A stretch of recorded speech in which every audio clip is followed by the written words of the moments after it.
En el interior de la famosa pirámide de Keops, situada en Giza, una serie de misteriosos corredores conducen a través de la montaña de piedra. Pasando por una impresionante galería, el pasillo principal termina en una cámara forrada de granito en lo más profundo de la enorme estructura. Denominada Cámara del Rey, muchos eruditos opinan que esta fue la última morada del gran Keops. ¿Pero fue así? Durante siglos, estas extraordinarias edificaciones han inspirado una constante fascinación en personas de todo el mundo. Muchas generaciones han querido verlas, estudiarlas y desvelar sus antiquísimos secretos, tales como por qué y cuál fue la técnica exacta de su construcción. Sin embargo, pese al gran empeño de los investigadores, la solución a muchos de los enigmas que rodean las pirámides todavía no se ha hallado. La falta de datos concretos sobre los antiguos emplazamientos egipcios ha complicado el problema. Incluso el empleo de los medios técnicos más modernos no ha conseguido desvelar todos los misterios. Recientemente, no obstante, se han elaborado nuevas teorías que cuestionan varios de los conceptos clave generalmente aceptados sobre las pirámides y que puede que ello ayude a resolver algunos de los enigmas en torno a estas magníficas edificaciones. Uno de los principales misterios sobre las pirámides es su número exacto. Se han descubierto casi 100 en Egipto. Lo sorprendente es que al menos 3 de las pirámides mencionadas en inscripciones sigan ocultas por el tiempo y las implacables arenas del desierto. Quizás sorprenda que haya pirámides aún no localizadas, pero puede que durante miles de años sus enormes estructuras sufrieran expolio de material y que solo queden restos bajo tierra o se haya construido encima. Construidas durante un periodo de casi 1000 años, desde el 2630 al 1640 a.C., las pirámides son maravillas culturales y arquitectónicas de proporciones gigantescas. No solo son edificios de una grandiosidad increíble, sino también de las pocas maravillas del mundo antiguo que aún se conservan. El propósito de la pirámide es el de servir como tumba del rey, pero eso no es más que el principio, porque debemos comprender por qué el rey de Egipto necesitaba contar con una tumba semejante. La pirámide es el exponente arquitectónico del ascenso del faraón al sol. Ese era su destino después de muerto. La pirámide es el lugar donde tiene lugar la gran transformación, en la que el faraón renace. Un antiguo proverbio árabe reza: el hombre teme al tiempo, pero el tiempo teme a las pirámides. Sin embargo, la denominada época dorada de la construcción de las pirámides solo duró 150 años durante la cuarta dinastía del antiguo reino egipcio. Y las pirámides más grandes, las de la llanura de Giza cerca de El Cairo, se construyeron en un periodo de solo 3 generaciones. Extraordinarios logros arquitectónicos, las pirámides también fueron piezas claves de instalaciones a menudo muy extensas que incluían templos y tumbas más pequeñas denominadas necrópolis. La palabra necrópolis significa ciudad de los difuntos, así que la pirámide en sí misma solo es un monumento que cubre la tumba del faraón. Anexo a la pirámide hay un templo, después una larga avenida que conduce al valle, donde hay otro templo. En este templo se hacen ofrendas ante la estatua del rey y hay gran cantidad de personal que se dedica a cuidar las instalaciones. La legendaria Esfinge, también en Giza, forma parte de una de esas necrópolis construida en torno a la pirámide del hijo de Keops, Kefren. Podemos conocer la razón por la que se construyeron las pirámides, pero el origen de su forma concreta aún no está aclarado. En los enterramientos egipcios más antiguos, el cadáver se colocaba en un pozo poco profundo. Después se cubría con una gran roca o un montón de piedras. Estas no solo servían para impedir que los chacales desenterrasen los cadáveres, sino que seguramente se usaban para representar la colina primigenia de donde los egipcios creían que surgía toda la vida. Los antiguos egipcios dependían del Nilo, que era la fuente de su vida y sustento. El Nilo se desbordaba todos los años. Tras el desbordamiento y la retirada de las aguas, la tierra volvía a ser otra vez visible. Y eso se convirtió en metáfora de la creación. La colina primigenia fue la primera tierra que se vio cuando las aguas, en tiempos de la creación, empezaron a retirarse. Y fue sobre esa colina primigenia sobre la que se alzó el sol por primera vez. Esa colina es la pirámide. Representa la colina primigenia, a partir de la cual Dios creó todo Egipto. El símbolo de esa colina primigenia era el benben sagrado, una piedra de forma piramidal que, según cree la mayoría de los egiptólogos, influiría en la forma de las pirámides. En la cima, la pirámide está coronada por una piedra benben. Y esa piedra que colocan en la cima de la pirámide la cubrían con electrum, oro blanco y oro amarillo. Esa última piedra es símbolo de que la pirámide estaba acabada. Pero hay expertos que hablan de otras influencias en la forma de las pirámides. Uno de ellos tiene una nueva y polémica teoría basada en la migración de los habitantes del desierto hacia el Valle del Nilo hace unos 5.000 años, exactamente en la época cuando empezaron a construirse las pirámides.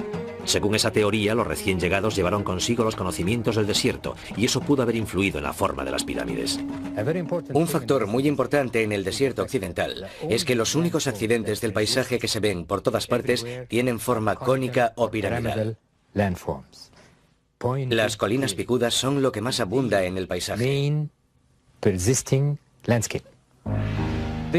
Aquí vemos unas formas cónicas en pleno desierto, a unos 480 kilómetros al oeste del Nilo. Los antiguos egipcios habrían visto estas formas y sentirían el impulso de dar esa configuración a sus estructuras, que se conservarían pese al azote del viento. Estas formas naturales pudieron ser, en mi opinión, las precursoras de las pirámides.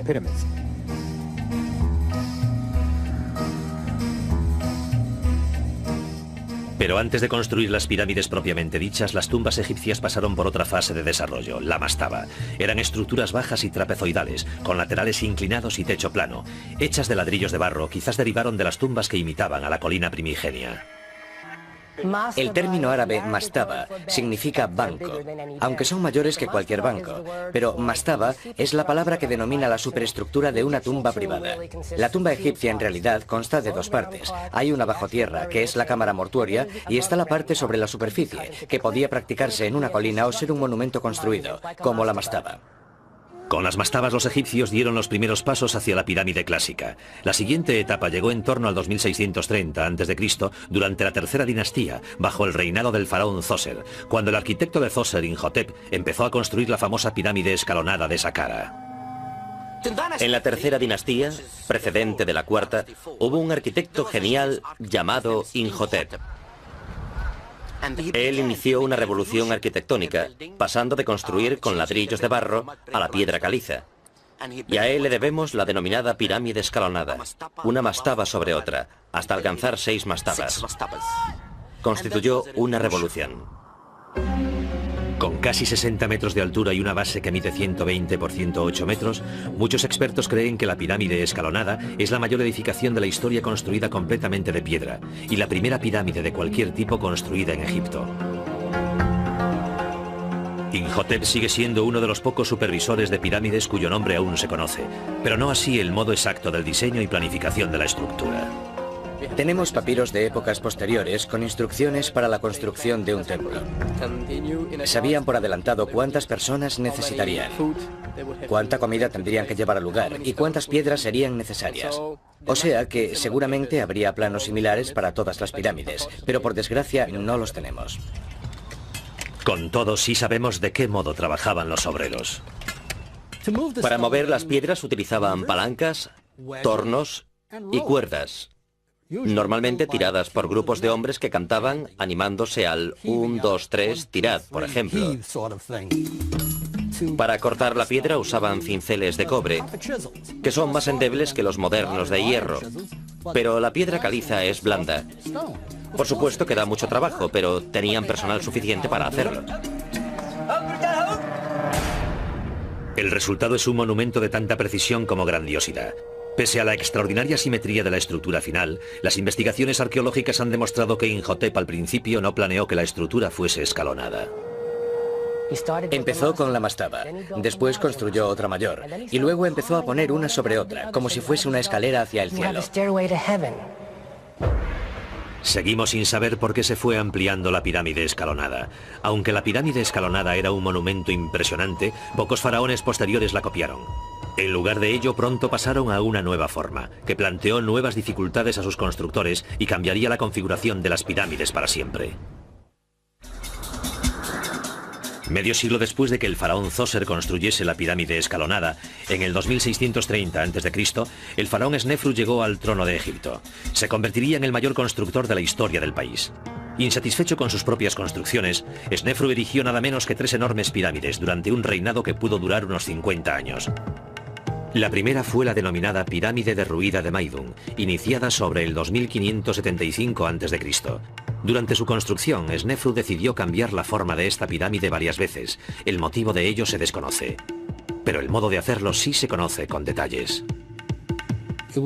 En un principio se construyó como pirámide escalonada y luego fue incrementando de tamaño. Después, el faraón Snefru, inventor de la verdadera pirámide, decidió añadirle 4 laterales lisos que se encontraban en un vértice superior.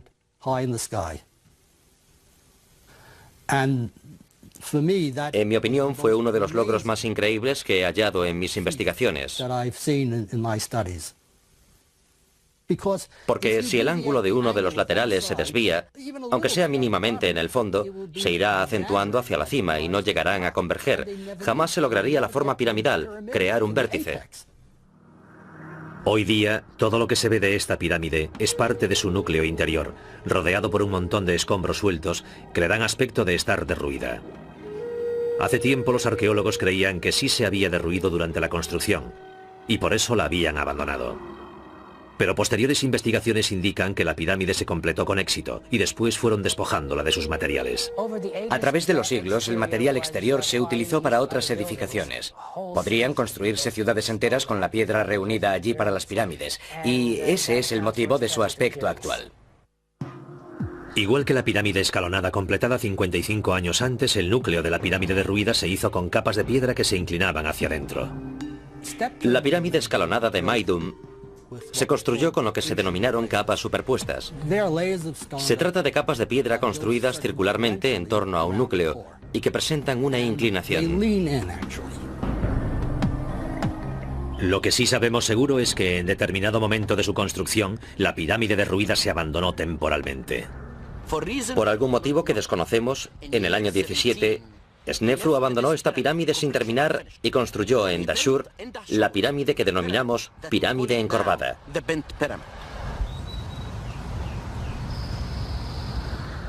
Esa pirámide sí está terminada. Empezaron con 54 grados y no pudieron continuar, tuvieron que variar el ángulo. La encorvada fue la primera pirámide proyectada desde el principio para contar con laterales lisos. Parte de la razón por la que hoy conserva ese aspecto es que, al contrario que casi todas las demás pirámides, gran parte de las piedras del enlucido exterior siguen en su sitio. Con una base de 222 metros cuadrados y una altura de 104 metros, la pirámide encorvada es mucho mayor que la derruida y la escalonada. Con todo, poco después de iniciada la construcción, surgieron problemas que aún pueden apreciarse en la estructura hoy día.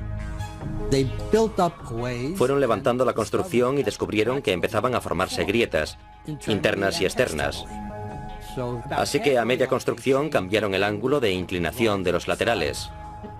El problema era que la pirámide estaba construida sobre subsuelo de arcilla, que no podía soportar el peso de la pirámide, y ese era el motivo de las grietas, pero por entonces no lo sabían. También se cambió el método de aplicación de la mampostería en la parte superior de la pirámide.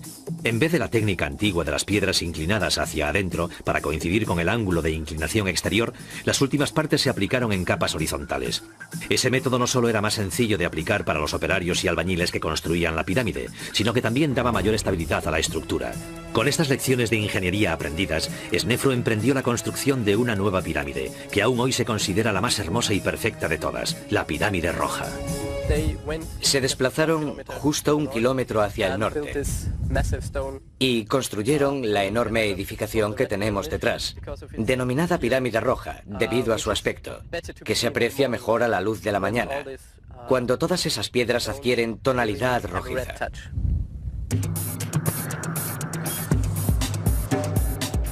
Con 278 metros cuadrados de base y una altura de 104 metros, la pirámide roja tiene mayor volumen, pero no más altura que la pirámide encorvada. Con un ángulo de aproximadamente 43 grados, la inclinación de la pirámide roja también es mucho menor que la parte inferior de la encorvada. El ángulo se hizo tratando de copiar el superior de la pirámide encorvada, porque les parecía que era el ángulo más seguro para construir estos edificios. Pero el rasgo más importante de la pirámide roja es la forma de ensamblado de las piedras. La pirámide roja supuso una evolución de las pirámides más antiguas, porque toda la estructura se construyó con porciones de piedra horizontal, una estructura más estable. Todas las fuerzas se dirigían hacia abajo en vez de tender hacia el exterior. La pirámide roja de Snefru es la primera que en realidad es una pirámide perfecta, que ha alcanzado la forma piramidal pura. Nadie sabe exactamente por qué construyó Snefru esta pirámide, pero los arqueólogos suponen que quiso que su morada final fuese la expresión perfecta de la pirámide, y desde luego la pirámide roja lo es. En la construcción de este monumento se plasmaron los principales elementos de ingeniería y estructuras de la pirámide clásica. Todo estaba dispuesto para que el hijo de Snefru, Keops, construyese la más grandiosa de todas las pirámides. Cerca de la ciudad moderna de El Cairo se halla la concentración de pirámides más impresionante del mundo, las de las llanuras de Giza. Entre ellas están las mayores, la Gran Pirámide de Keops, iniciada sobre el 2551 a.C., la pirámide del hijo de Keops, Kefren, la del nieto de Keops, Micerinos, varias pirámides más pequeñas denominadas pirámides de las reinas, y la legendaria Esfinge. La llanura de Giza poseía características únicas para la construcción de pirámides. Posee piedra caliza de la mejor calidad. Está a 90 metros por encima del nivel del mar. Es un lugar perfecto. Allí hay piedra de calidad óptima y ese tipo de material no existía en ningún otro lugar.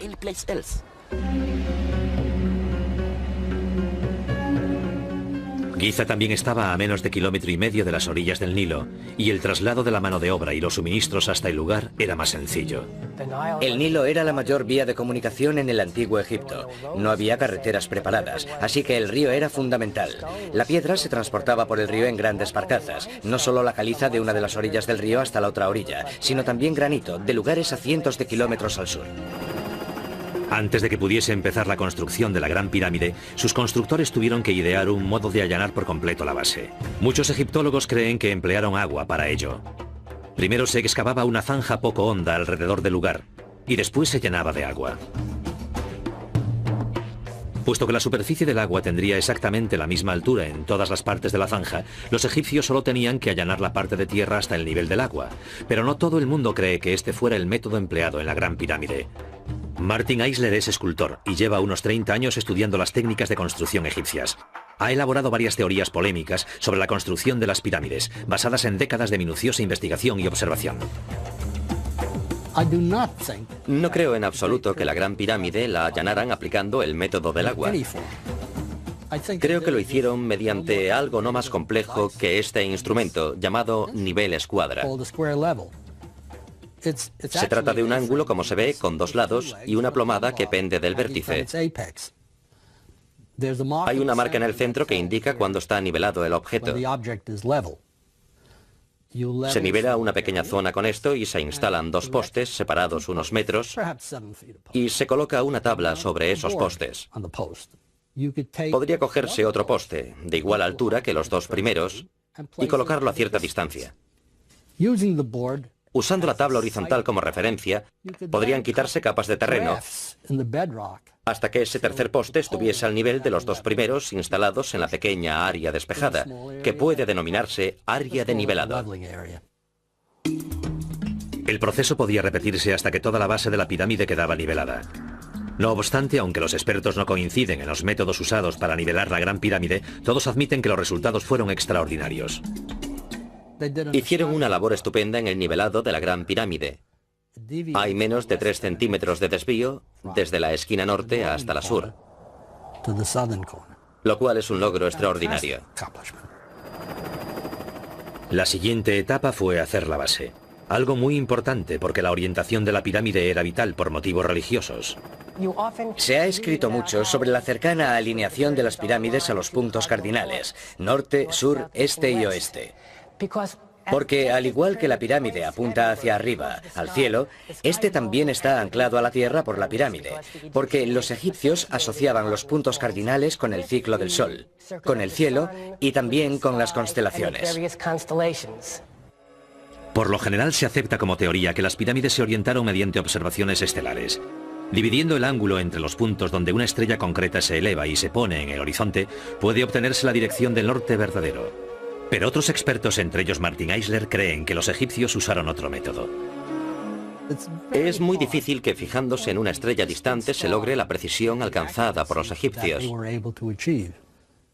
Creo que orientaron las pirámides mediante las sombras proyectadas por el sol.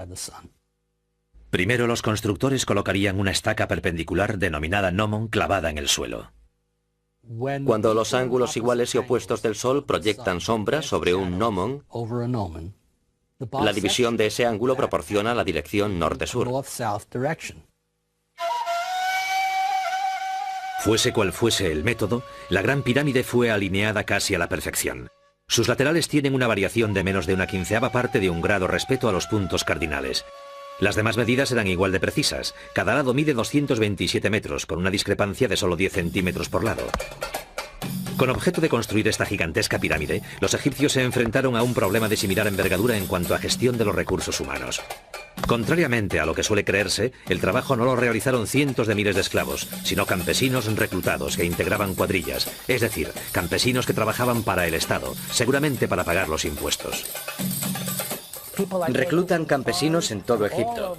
Los concentran en un lugar concreto, por ejemplo Giza, y allí trabajan en cuadrillas organizadas, dirigidas por expertos albañiles y arquitectos, para construir la Gran Pirámide, que se convierte en símbolo de identidad nacional. Los obreros vivían y morían en una ciudad creada para ellos en el lugar, que fue descubierta y excavada a principios de los años 90. Basados en los indicios descubiertos acerca de la extensión de la ciudad de los obreros, creemos que solo 20.000 hombres tomaron parte en la construcción de la pirámide. Se cree que había obreros permanentes, que podían ser unos 6.000. Y son los que hacen estatuas, los encargados de labores técnicas, dibujantes y cosas por el estilo. Pero los obreros que movían las piedras podían ser unos 15.000 y trabajaban por turnos, los sustituían cada 3 meses. Esos obreros se distribuían en unidades más pequeñas denominadas equipos. Un equipo constaba de 2.000 hombres y después cada equipo se dividía en 2 grupos. Cada uno constaba de 1.000 hombres.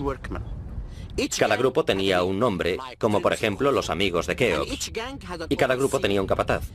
Dividían cada grupo en 5 filas. Fila es un término griego que significa tribu o grupo. Cada una constaba de 200 obreros y tenían nombres como por ejemplo los grandes, los verdes. Después a su vez se dividían en pequeñas unidades de unos 12 obreros.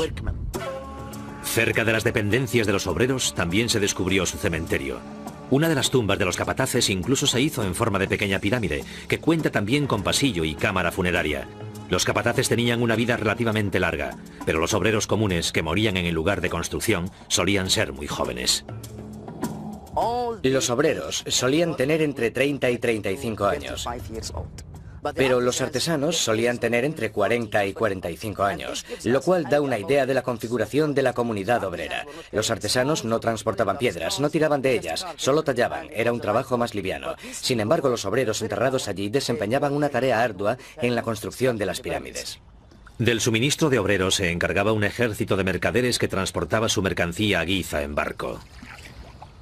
Asimismo, para alimentarlos hay que crear áreas de cultivo y para ello hay que roturar nuevas zonas. Hay que crear un método de transporte para llevar los productos, los alimentos hasta Giza, almacenarlos y redistribuirlos. Pero los inmensos proyectos como la Gran Pirámide tuvieron repercusiones mayores que el de la simple construcción de una tumba para un rey. En cierto modo, puede decirse que el proyecto de la Gran Pirámide construyó el Estado egipcio, debido a la enorme cantidad de organización que se hizo necesaria.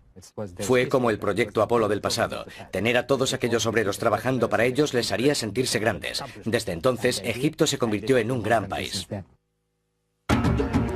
Sería ese contingente el que completaría el mayor proyecto de ingeniería ejecutado en la historia del hombre.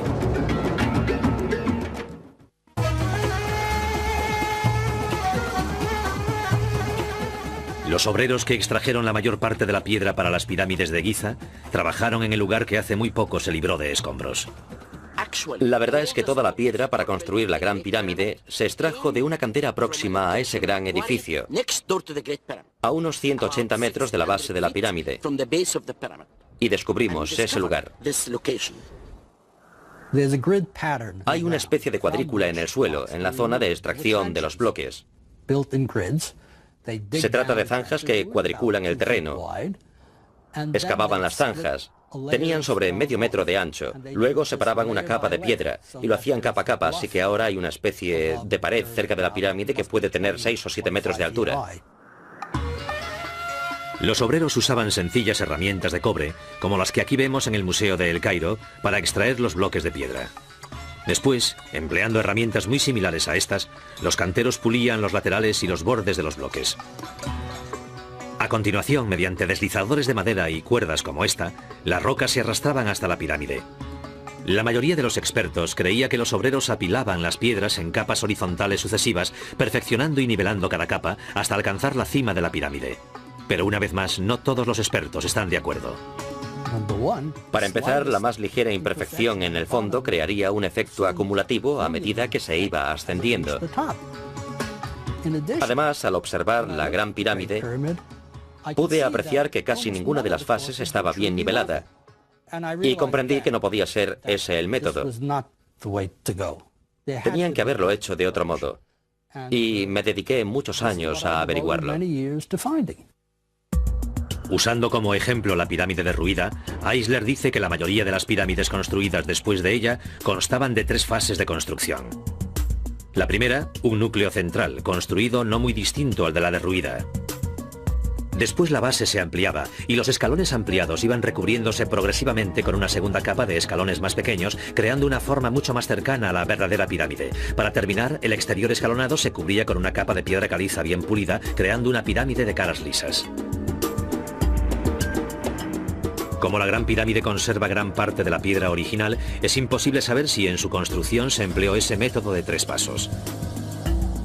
Pero como prueba para esa teoría, Eisler apunta a una serie de pirámides más pequeñas denominadas pirámides de las reinas, situadas ante las grandes pirámides de Giza y construidas sobre la misma época. Los restos muestran un núcleo de escalones amplios, que luego cubrieron con lo que denominamos piedras de asentamiento, que eran bloques más pequeños y aportaban forma más piramidal al conjunto. Después todo estaba cubierto con una capa de piedra caliza lisa que convergía en el pináculo de la cima. También existen varias teorías respecto a cómo se subían las piedras hasta los planos superiores. Por lo general, se supone que construían rampas que iban rodeando la pirámide a medida que crecía, o se elevaban directamente hasta el nivel de la construcción. La rampa que los egipcios usaban para construir la pirámide era enorme, construida con escombros de piedra y barro. Así que cuando los constructores deshiciesen esa rampa, tendrían que dejar huellas de ella en el suelo. Excavé en el lado sur y, para mi sorpresa, encontré restos de esa rampa. Pero algunos expertos, incluido Martin Eisler, opinan que de haber empleado una rampa grande, sus restos serían mucho más evidentes.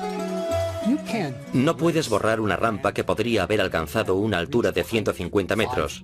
Las fotografías aéreas habrían captado los restos. El señor Eisler opina que sí se empleaban rampas, pero solo en los niveles inferiores y más accesibles de la pirámide. En las partes más elevadas cree que se utilizó otro método. Creo que subían las piedras de la pirámide colocando unos tablones en el lateral. Y luego un grupo de hombres situados en una posición más elevada tiraba de la piedra, enrollando una cuerda alrededor de un tronco, colocado más arriba. Todo el proceso se haría más sencillo usando palancas a medida que iba subiendo la piedra. Con la ayuda de las palancas y la de los hombres situados arriba, creo que lograrían poner esas piedras en su sitio. La verdad es que en muchas pirámides, las piedras presentan muescas aún visibles que podrían ser del uso de las palancas.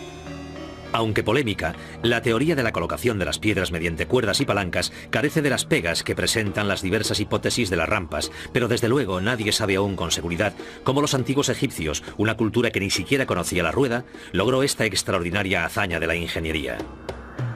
Una vez colocados todos los bloques en su lugar, la Gran Pirámide fue coronada por una pieza triangular de granito que representaba la piedra Beben sagrada, símbolo de la colina primigenia, muy parecida a esta hallada en Giza, que bien pudo haber estado cubierta por una capa de oro. Después, usando los mismos métodos empleados para subir y colocar las otras piedras, el cuerpo de la pirámide se cubría con una capa de piedra caliza blanca pulida. Brillando iluminada por el sol del desierto, el aspecto final de la pirámide debía de ser espectacular, dando a los que habían trabajado en ella una inmensa sensación de orgullo. Su altura final fue de 144 metros, que la convirtió en la construcción más alta del mundo, hasta que se construyó la Torre Eiffel en 1890. Se calcula que consta de unos 2.300.000 bloques de piedra, cada uno de 2,5 toneladas de peso. Muchos arqueólogos creen que su construcción total llevó casi 23 años.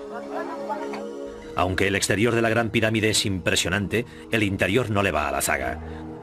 Como en el caso de todas las pirámides anteriores, posee varios túneles y cámaras. La disposición interior de la pirámide de Keops es compleja. Hay 3 cámaras funerarias, y hoy día no hay acuerdo sobre si realmente hay 3, si fueron las proyectadas en un principio o si luego cambiaron de planes. Debido a esas múltiples cámaras y al detalle de que la pirámide sufrió el expolio de su contenido hace tiempo, nadie sabe seguro con exactitud dónde fue enterrado Keops.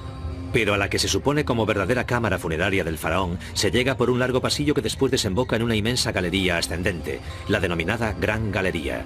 Un corredor mensulado de cerca de 45 metros de longitud y 8 metros de altura. Mensulado significa que la cabecera o extremo corto de los bloques se va acercando cada vez más y más, o sea que es como una especie de escalera invertida que acaba uniéndose en la parte superior. Para terminar, la Gran Galería conduce al centro de la Gran Pirámide. Debido a que esta cámara es la única de las 3 interiores de la pirámide que contiene un sarcófago, la mayoría de los expertos cree que aquí fue el lugar de enterramiento del faraón Keops. Está forrada por completo de granito, lo cual es extraordinario, porque el granito es una piedra asociada al sol y adquiere tonalidad roja al iluminarse. Con 9 metros por 5 y casi 6 de altura, el techo de la cámara del faraón consta de varias losas de granito enormes, cada una de más de 70 toneladas. Por encima hay también una serie de techos falsos, elaborados para reducir el enorme peso de la parte superior sobre la cámara y que han funcionado a la perfección durante 40 siglos. Keops había deseado construir la suprema maravilla de la ingeniería del mundo antiguo. Sin embargo, el término de la Gran Pirámide no acabó con la construcción en la llanura de Giza. La verdad es que solo fue el comienzo. La segunda Gran Pirámide de la llanura de Giza la construyó el hijo de Keops, el faraón Kefren. Iniciada en torno al 2520 a.C., se construyó usando los mismos métodos básicos empleados en la Gran Pirámide. Su base mide 211 metros por cada lado y tiene una altura de 141 metros, solo 3 metros menos que la Gran Pirámide. Pero como está construida sobre un terreno elevado 10 metros más que el de la Gran Pirámide, parece que la de Kefren es aún mayor. Debido a su base menor, también se eleva en ángulo más pronunciado que el de la Gran Pirámide, que es de 51 grados frente a los 53 de la de Kefren. Y otra razón por la que parece diferente es que en la cima de todo se dejaron las piedras originales de enlucido, así que el perfil es muy distinto. El interior de la pirámide de Kefren es también distinto. Al contrario que el complejo entramado de túneles, huecos y cámaras de la Gran Pirámide, la de Kefren tiene una disposición relativamente sencilla que consta de 2 pasillos que convergen en una sola cámara funeraria.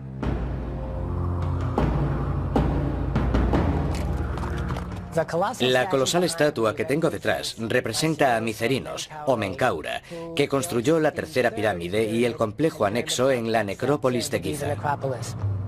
Con una base de 100 metros por 102, la pirámide de Micerinos cuenta con una altura de 64 metros, en un ángulo de poco más de 51 grados, lo cual la hace considerablemente menor que la pirámide de Kefren. También posee menos de una décima parte de la masa estructural de la Gran Pirámide. Pero solo se ve pequeña comparada con las otras dos, porque la pirámide de Micerinos es enorme, tan grande como la pirámide escalonada. La de Micerinos se distingue por tener los niveles inferiores cubiertos de granito en vez de piedra caliza, así que sería mucho más colorida. El motivo de que las pirámides de Giza fueran disminuyendo de tamaño sigue sin conocerse, pero los expertos suponen que el enorme coste de estas edificaciones mastodónticas no fue sostenible para los faraones que sucedieron a Kefren. De todos los monumentos relacionados con las pirámides, tal vez ninguno sea más extraordinario que la mítica Esfinge. Un enorme león pétreo con cabeza humana. Su diseño, construcción y propósito ha generado vivas polémicas durante siglos. Creo que la Esfinge resulta atrayente porque su forma medio humana y medio animal le da un aire misterioso, inaccesible. Una enorme estructura en la llanura de Giza. ¿Cuál puede ser su significado? Sabemos por su ubicación que es muy probable que se hiciera durante la época del constructor de la segunda pirámide, el faraón Kefren. Decimos esto basados en la orientación de la propia Esfinge. Y hay quien ve en el rostro de la esfinge cierto parecido con la estatua del faraón Kefren. Con 72 metros de largo y 20 de altura, la esfinge fue la primera escultura de dimensiones colosales del antiguo Egipto. Sus constructores empezaron excavando una zanja en forma de U en una base de piedra caliza de la llanura de Giza. Después esculpieron el cuerpo en el bloque de piedra que quedó en el centro de la U, transformando el cuerpo del monumento en parte de la propia llanura. Una teoría reciente establece un vínculo incluso más directo aún entre la esfinge y el paisaje natural. De verdad creo que si nos fijamos en la ubicación de la esfinge, veremos que forma más parte del entorno de lo que todo el mundo admite. ¿Por qué digo esto? Porque hay construcciones casi idénticas a ella, no a las demás, formadas por la erosión natural. Esas construcciones naturales se denominan leones de barro. Aquí vemos el Yardán, o león de barro, o esfinge natural. Hay gran abundancia de ellos en los desiertos occidentales de Egipto. Por eso digo que los egipcios antiguos quizás tomaron esta forma de la naturaleza, sabiendo que forma parte de la majestuosidad del paisaje. Durante cientos de años se ha dicho que hay túneles secretos y cámaras en el interior de la esfinge. No hace mucho esas teorías se pusieron a prueba mediante un radar de penetración subterránea. Hicieron pruebas en toda el área y demostraron que en realidad no hay nada bajo la esfinge. Es de roca maciza, de roca viva, y no oculta nada en su interior. De lo antiquísimo y respetado que siempre ha sido este monumento, da fe el que su primera restauración se realizase hace casi 1100 años, después de la muerte de Kefren, ordenada por el faraón Tumosis IV en torno al 1400 a.C. Una estela de granito de 4 metros de altura y 15 toneladas de peso, erigida por Tumosis en el lugar, relata que siendo un joven príncipe, pero no el heredero, realizó una expedición de caza cerca de la esfinge.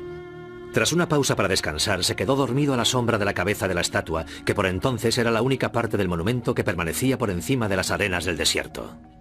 Y la esfinge se le apareció en sueños y le dijo: Tumosis, hijo mío, me muero por culpa de la arena. Si me quitas la arena de la cabeza, te haré rey de Egipto. Y ese príncipe acabó convirtiéndose en rey de Egipto. Así que puede decirse que Tumosis es el primer arqueólogo del mundo, y fue el primero que restauró la esfinge. La esfinge se construyó para custodiar las pirámides durante toda la eternidad. Sin embargo, pese a su grandiosidad, no ha logrado impedir los expolios del hombre, porque todas las fabulosas riquezas del interior de las pirámides, sin excepción alguna, fueron saqueadas por los ladrones de tumbas hace tiempo. Lo cierto es que posteriormente, los arqueólogos lograron hallar los pasillos interiores de las pirámides tan solo conseguir los túneles practicados por los ladrones, como por ejemplo este en la tumba de Micerino, situada en Giza. Algunos creen que por ese motivo se abandonó la construcción de grandes pirámides inmediatamente después de la época dorada de la Cuarta Dinastía, aunque otros opinan distinto. Personalmente creo que dejaron de construir pirámides porque el país estaba unificado.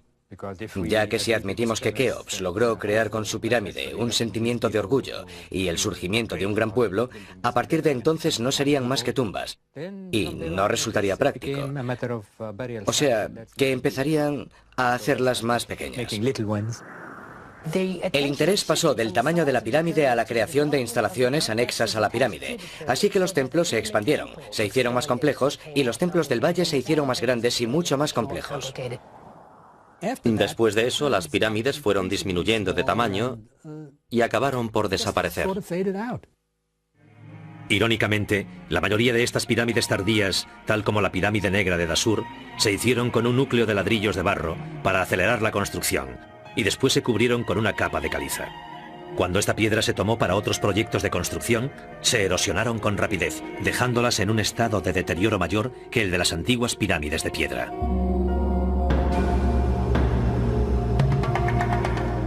Pese al largo tiempo de conservación de las pirámides y a lo mucho que se han estudiado, las nuevas investigaciones prometen desvelar más datos aún sobre sus antiguos misterios. Se están elaborando nuevas técnicas de análisis e investigación que podrán aplicarse, y constantemente descubrimos nuevos datos gracias a ellas, así que el estudio de las pirámides nunca se acaba.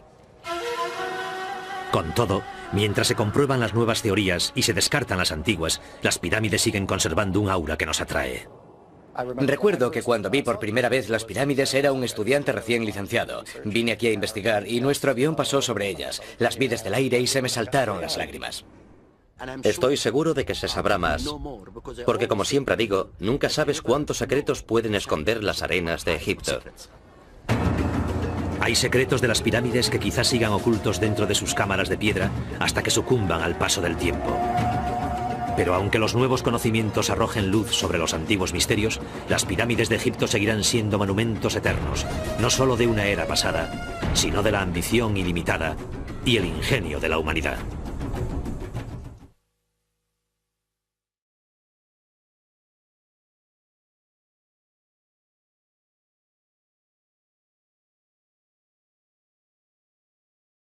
Meses. Esos obreros se distribuían en unidades más pequeñas denominadas equipos. Un equipo constaba de 2000 hombres. Y después cada equipo se dividía en 2 grupos. Cada uno constaba de 1000 hombres. Cada grupo tenía un nombre, como por ejemplo los amigos de Keops. Y cada grupo tenía un capataz. Dividían cada grupo en 5 filas. Fila es un término griego que significa tribu o grupo. Cada una constaba de 200 obreros y tenían nombres como por ejemplo los grandes, los verdes. Después a su vez se dividían en pequeñas unidades de unos 12 obreros. Cerca de las dependencias de los obreros también se descubrió su cementerio. Una de las tumbas de los capataces incluso se hizo en forma de pequeña pirámide, que cuenta también con pasillo y cámara funeraria. Los capataces tenían una vida relativamente larga, pero los obreros comunes que morían en el lugar de construcción solían ser muy jóvenes. Los obreros solían tener entre 30 y 35 años. Pero los artesanos solían tener entre 40 y 45 años, lo cual da una idea de la configuración de la comunidad obrera. Los artesanos no transportaban piedras, no tiraban de ellas, solo tallaban, era un trabajo más liviano. Sin embargo, los obreros enterrados allí desempeñaban una tarea ardua en la construcción de las pirámides. Del suministro de obreros se encargaba un ejército de mercaderes que transportaba su mercancía a Giza en barco. Asimismo, para alimentarlos hay que crear áreas de cultivo y para ello hay que roturar nuevas zonas. Hay que crear un método de transporte para llevar los productos, los alimentos hasta Giza, almacenarlos y redistribuirlos. Pero los inmensos proyectos como la Gran Pirámide tuvieron repercusiones mayores que el de la simple construcción de una tumba para un rey. En cierto modo, puede decirse que el proyecto de la Gran Pirámide construyó el Estado egipcio, debido a la enorme cantidad de organización que se hizo necesaria. Fue como el proyecto Apolo del pasado. Tener a todos aquellos obreros trabajando para ellos les haría sentirse grandes. Desde entonces, Egipto se convirtió en un gran país. Sería ese contingente el que completaría el mayor proyecto de ingeniería ejecutado en la historia del hombre.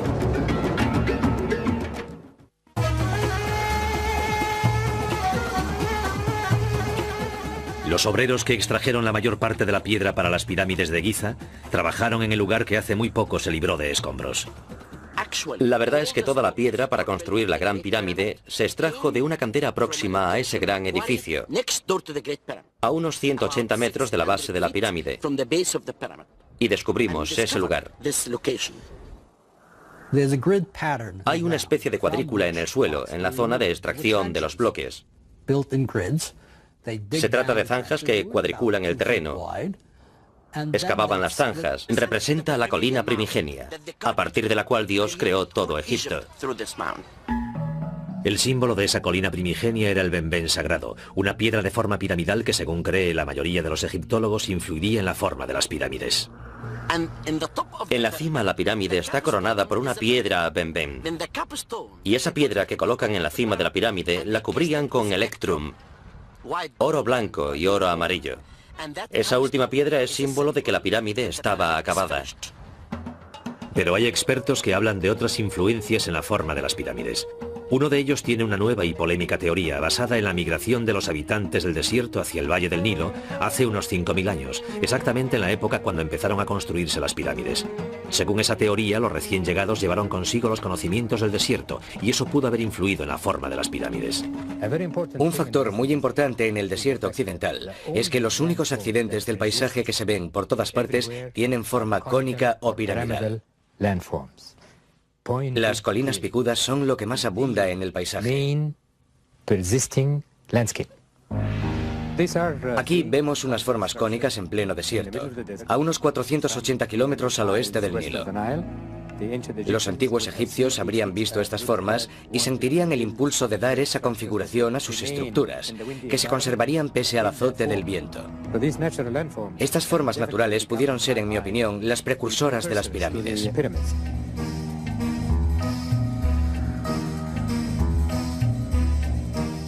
Pero antes de construir las pirámides propiamente dichas, las tumbas egipcias pasaron por otra fase de desarrollo, la mastaba.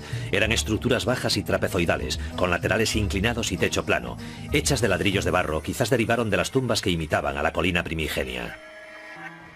El término árabe mastaba significa banco, aunque son mayores que cualquier banco, pero mastaba es la palabra que denomina la superestructura de una tumba privada. La tumba egipcia en realidad consta de dos partes. Hay una bajo tierra, que es la cámara mortuoria, y está la parte sobre la superficie, que podía practicarse en una colina o ser un monumento construido, como la mastaba. Con las mastabas los egipcios dieron los primeros pasos hacia la pirámide clásica. La siguiente etapa llegó en torno al 2630 a.C., durante la tercera dinastía, bajo el reinado del faraón Zoser, cuando el arquitecto de Zoser, Imhotep, empezó a construir la famosa pirámide escalonada de Saqqara. En la tercera dinastía, precedente de la cuarta, hubo un arquitecto genial llamado Imhotep. Él inició una revolución arquitectónica, pasando de construir con ladrillos de barro a la piedra caliza. Y a él le debemos la denominada pirámide escalonada, una mastaba sobre otra, hasta alcanzar 6 mastabas. Constituyó una revolución. Con casi 60 metros de altura y una base que mide 120 por ciento, la mayor parte de la piedra para las pirámides de Giza, trabajaron en el lugar que hace muy poco se libró de escombros. La verdad es que toda la piedra para construir la Gran Pirámide se extrajo de una cantera próxima a ese gran edificio, a unos 180 metros de la base de la pirámide, y descubrimos ese lugar. Hay una especie de cuadrícula en el suelo, en la zona de extracción de los bloques. Se trata de zanjas que cuadriculan el terreno. Excavaban las zanjas. Tenían sobre medio metro de ancho. Luego separaban una capa de piedra y lo hacían capa a capa, así que ahora hay una especie de pared cerca de la pirámide que puede tener 6 o 7 metros de altura. Los obreros usaban sencillas herramientas de cobre, como las que aquí vemos en el Museo de El Cairo, para extraer los bloques de piedra. Después, empleando herramientas muy similares a estas, los canteros pulían los laterales y los bordes de los bloques. A continuación, mediante deslizadores de madera y cuerdas como esta, las rocas se arrastraban hasta la pirámide. La mayoría de los expertos creía que los obreros apilaban las piedras en capas horizontales sucesivas, perfeccionando y nivelando cada capa hasta alcanzar la cima de la pirámide. Pero una vez más, no todos los expertos están de acuerdo. Para empezar, la más ligera imperfección en el fondo crearía un efecto acumulativo a medida que se iba ascendiendo. Además, al observar la Gran Pirámide, pude apreciar que casi ninguna de las fases estaba bien nivelada, y comprendí que no podía ser ese el método. Tenían que haberlo hecho de otro modo, y me dediqué muchos años a averiguarlo. Usando como ejemplo la pirámide derruida, Eisler dice que la mayoría de las pirámides construidas después de ella constaban de 3 fases de construcción. La primera, un núcleo central, construido no muy distinto al de la derruida. Después la base se ampliaba y los escalones ampliados iban recubriéndose progresivamente con una segunda capa de escalones más pequeños, creando una forma mucho más cercana a la verdadera pirámide. Para terminar, el exterior escalonado se cubría con una capa de piedra caliza bien pulida, creando una pirámide de caras lisas. Como la Gran Pirámide conserva gran parte de la piedra original, es imposible saber si en su construcción se empleó ese método de 3 pasos. Pero como prueba para esa teoría, Eisler apunta a una serie de pirámides más pequeñas denominadas pirámides de las reinas, situadas ante las grandes pirámides de Giza y construidas sobre la misma época. Los restos muestran un núcleo de escalones amplios, que luego cubrieron con lo que denominamos piedras de asentamiento, que eran bloques más pequeños y aportaban forma más piramidal al conjunto. Después todo estaba cubierto con una capa de piedra caliza lisa que convergía en el pináculo de la cima. También existen varias teorías. Se desplazaron justo 1 kilómetro hacia el norte y construyeron la enorme edificación que tenemos detrás, denominada Pirámide Roja, debido a su aspecto, que se aprecia mejor a la luz de la mañana. cuando todas esas piedras adquieren tonalidad rojiza.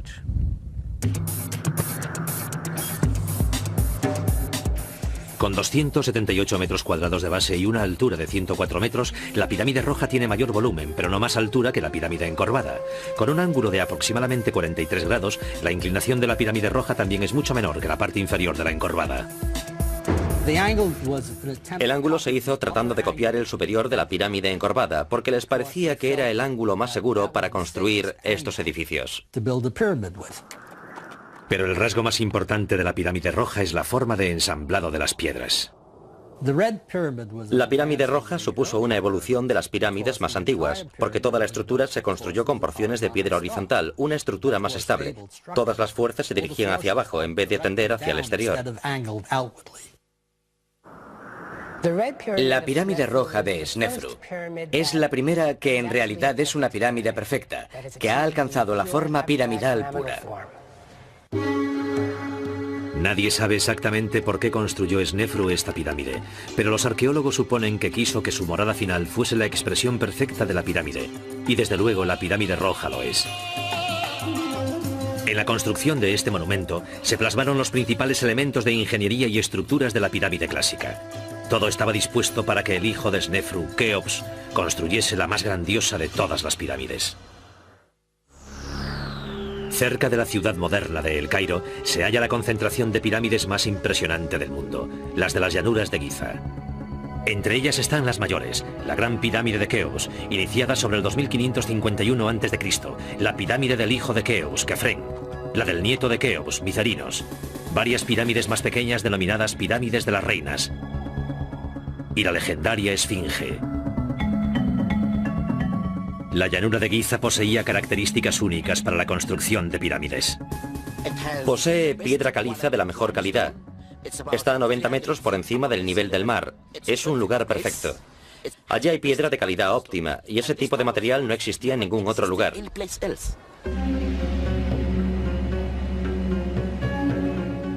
Giza también estaba a menos de 1,5 kilómetros de las orillas del Nilo, y el traslado de la mano de obra y los suministros hasta el lugar era más sencillo.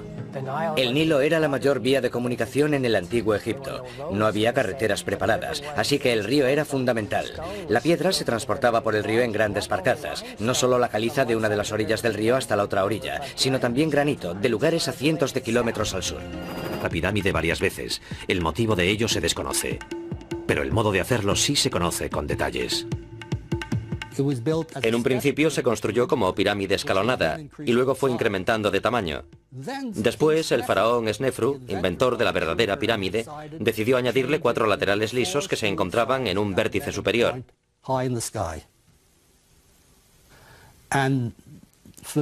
En mi opinión, fue uno de los logros más increíbles que he hallado en mis investigaciones. Porque si el ángulo de uno de los laterales se desvía, aunque sea mínimamente en el fondo, se irá acentuando hacia la cima y no llegarán a converger. Jamás se lograría la forma piramidal, crear un vértice. Hoy día, todo lo que se ve de esta pirámide es parte de su núcleo interior, rodeado por un montón de escombros sueltos que le dan aspecto de estar derruida. Hace tiempo los arqueólogos creían que sí se había derruido durante la construcción, y por eso la habían abandonado. Pero posteriores investigaciones indican que la pirámide se completó con éxito y después fueron despojándola de sus materiales. A través de los siglos, el material exterior se utilizó para otras edificaciones. Podrían construirse ciudades enteras con la piedra reunida allí para las pirámides, y ese es el motivo de su aspecto actual. Igual que la pirámide escalonada completada 55 años antes, el núcleo de la pirámide derruida se hizo con capas de piedra que se inclinaban hacia adentro. La pirámide escalonada de Maidum se construyó con lo que se denominaron capas superpuestas. Se trata de capas de piedra construidas circularmente en torno a un núcleo y que presentan una inclinación. Lo que sí sabemos seguro es que en determinado momento de su construcción, la pirámide derruida se abandonó temporalmente. Por algún motivo que desconocemos, en el año 17, Snefru abandonó esta pirámide sin terminar y construyó en Dashur la pirámide que denominamos pirámide encorvada.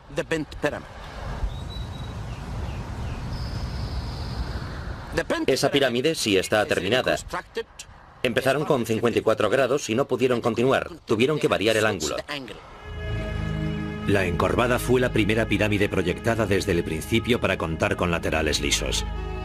Parte de la razón por la que hoy conserva ese aspecto es que, al contrario que casi todas las demás pirámides, gran parte de las piedras del enlucido exterior siguen en su sitio.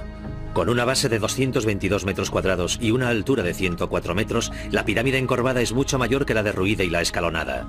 Con todo, poco después de iniciada la construcción, surgieron problemas que aún pueden apreciarse en la estructura hoy día. Fueron levantando la construcción y descubrieron que empezaban a formarse grietas, internas y externas. Así que a media construcción cambiaron el ángulo de inclinación de los laterales.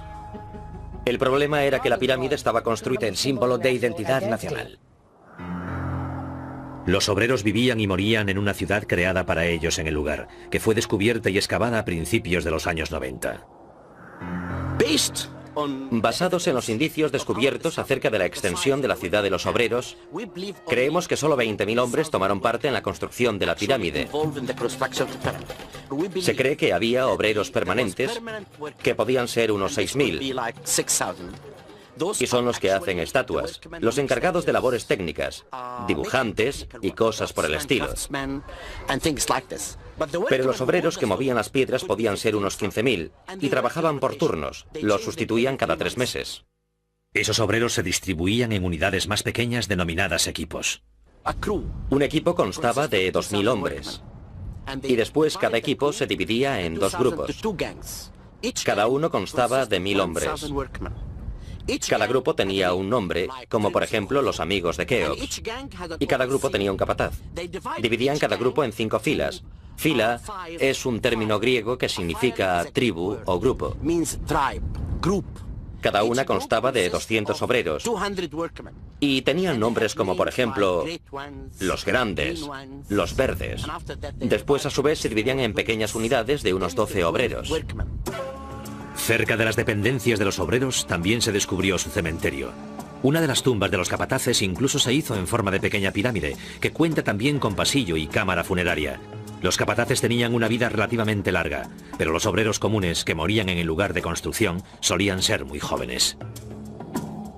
Los obreros solían tener entre 30 y 35 años.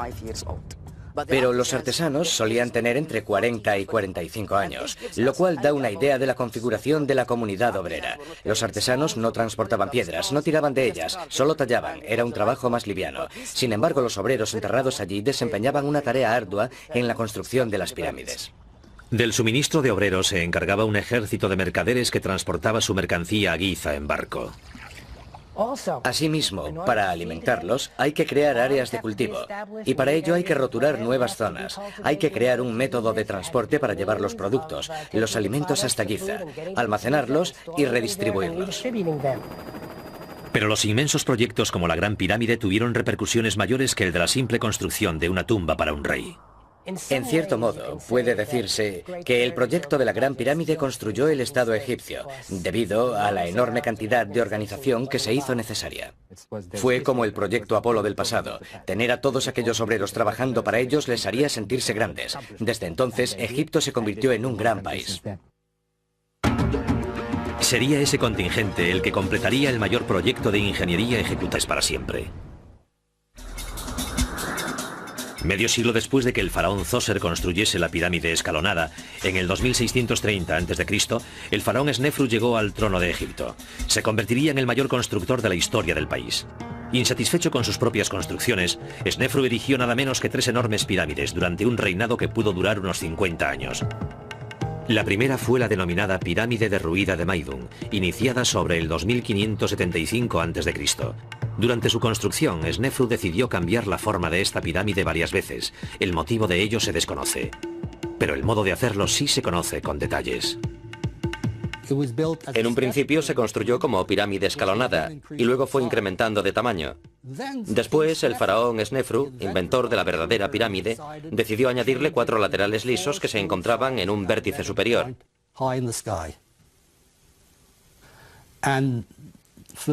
En mi opinión, fue uno de los logros más increíbles que he hallado en mis investigaciones. Porque si el ángulo de uno de los laterales se desvía, aunque sea mínimamente en el fondo, se irá acentuando hacia la cima y no llegarán a converger. Jamás se lograría la forma piramidal, crear un vértice. Hoy día, todo lo que se ve de esta pirámide es parte de su núcleo interior, rodeado por un montón de escombros sueltos que le dan aspecto de estar derruida. Hace tiempo los arqueólogos creían que sí se había derruido durante la construcción, y por eso la habían abandonado. Pero posteriores investigaciones indican que la pirámide se completó con éxito y después fueron despojándola de sus materiales. A través de los siglos, el material exterior se utilizó para otras edificaciones. Podrían construirse ciudades enteras con la piedra reunida allí para las pirámides, y ese es el motivo de su aspecto actual. Igual que la pirámide escalonada completada 55 años antes, el núcleo de la pirámide derruida se hizo con capas de piedra que se inclinaban hacia adentro. La pirámide escalonada de Maidum se construyó con lo que se denominaron capas superpuestas. Se trata de capas de piedra construidas circularmente en torno a un núcleo y que presentan una inclinación.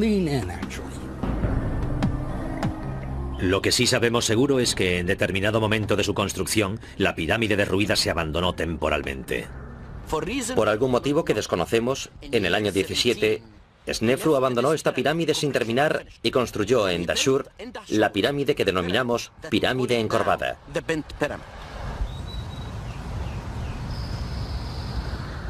Esa pirámide sí está terminada. Empezaron con 54 grados y no pudieron continuar, tuvieron que variar el ángulo. La encorvada fue la primera pirámide proyectada desde el principio para contar con laterales lisos. Parte de la razón por la que hoy conserva ese aspecto es que, al contrario que casi todas las demás pirámides, Imhotep sigue siendo uno de los pocos supervisores de pirámides cuyo nombre aún se conoce, pero no así el modo exacto del diseño y planificación de la estructura. Tenemos papiros de épocas posteriores con instrucciones para la construcción de un templo. Sabían por adelantado cuántas personas necesitarían, cuánta comida tendrían que llevar al lugar y cuántas piedras serían necesarias. O sea que seguramente habría planos similares para todas las pirámides, pero por desgracia no los tenemos. Con todo, sí sabemos de qué modo trabajaban los obreros. Para mover las piedras utilizaban palancas, tornos y cuerdas, normalmente tiradas por grupos de hombres que cantaban animándose al 1, 2, 3, tirad, por ejemplo. Para cortar la piedra usaban cinceles de cobre, que son más endebles que los modernos de hierro, pero la piedra caliza es blanda. Por supuesto que da mucho trabajo, pero tenían personal suficiente para hacerlo. El resultado es un monumento de tanta precisión como grandiosidad. Pese a la extraordinaria simetría de la estructura final, las investigaciones arqueológicas han demostrado que Imhotep al principio no planeó que la estructura fuese escalonada. Empezó con la mastaba, después construyó otra mayor, y luego empezó a poner una sobre otra, como si fuese una escalera hacia el cielo. Seguimos sin saber por qué se fue ampliando la pirámide escalonada. Aunque la pirámide escalonada era un monumento impresionante, pocos faraones posteriores la copiaron. En lugar de ello, pronto pasaron a una nueva forma, que planteó nuevas dificultades a sus constructores y cambiaría la configuración de las pirámides para siempre. Medio siglo después de que el faraón Zoser construyese la pirámide escalonada, en el 2630 a.C., el faraón Snefru llegó al trono de Egipto. Se convertiría en el mayor constructor de la historia del país. Insatisfecho con sus propias construcciones, Snefru erigió nada menos que 3 enormes pirámides durante un reinado que pudo durar unos 50 años. La primera fue la denominada Pirámide Derruida de Maidum, iniciada sobre el 2575 a.C. Durante su construcción, Snefru decidió cambiar la forma de esta pirámide varias veces. El motivo de ello se desconoce, pero el modo de hacerlo sí se conoce con detalles. En un principio se construyó como pirámide escalonada y luego fue incrementando de tamaño. Después, el faraón Snefru, inventor de la verdadera pirámide, decidió añadirle 4 laterales lisos que se encontraban en un vértice superior.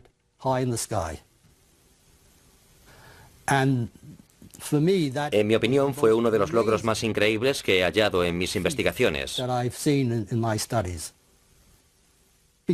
Porque si el ángulo de uno de los laterales se desvía, aunque sea mínimamente en el fondo, se irá acentuando hacia la cima y no llegarán a converger.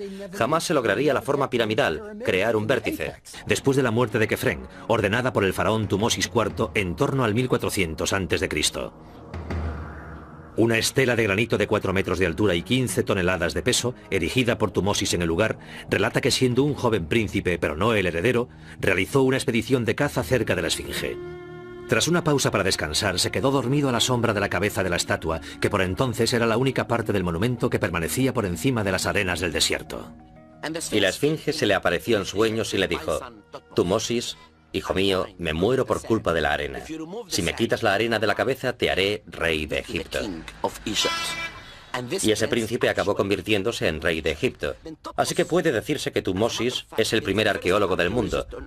Y fue el primero que restauró la Esfinge. La Esfinge se construyó para custodiar las pirámides durante toda la eternidad. Sin embargo, pese a su grandiosidad, no ha logrado impedir los expolios del hombre, porque todas las fabulosas riquezas del interior de las pirámides, sin excepción alguna, fueron saqueadas por los ladrones de tumbas hace tiempo. Lo cierto es que posteriormente, los arqueólogos lograron hallar los pasillos interiores de las pirámides tan solo conseguir los túneles practicados por los ladrones, como por ejemplo este en la tumba de Micerino, situada en Giza. Algunos creen que por ese motivo se abandonó la construcción de grandes pirámides inmediatamente después de la época dorada de la Cuarta Dinastía, aunque otros opinan distinto. Personalmente creo que dejaron de construir pirámides porque el país estaba unificado. Ya que si admitimos que Keops logró crear con su pirámide un sentimiento de orgullo y el surgimiento de un gran pueblo, a partir de entonces no serían más que tumbas y no resultaría práctico. O sea, que empezarían a hacerlas más pequeñas.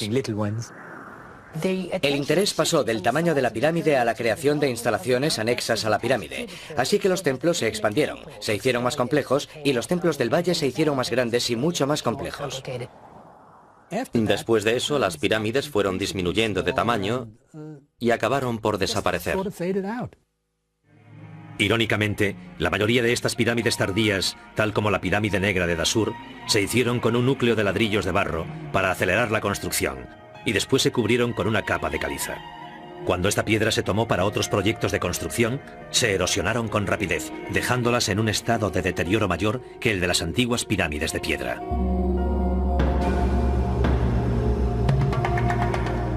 Pese al largo tiempo de conservación de las pirámides y a lo mucho que se han estudiado, las nuevas investigaciones prometen desvelar más datos aún sobre sus antiguos misterios.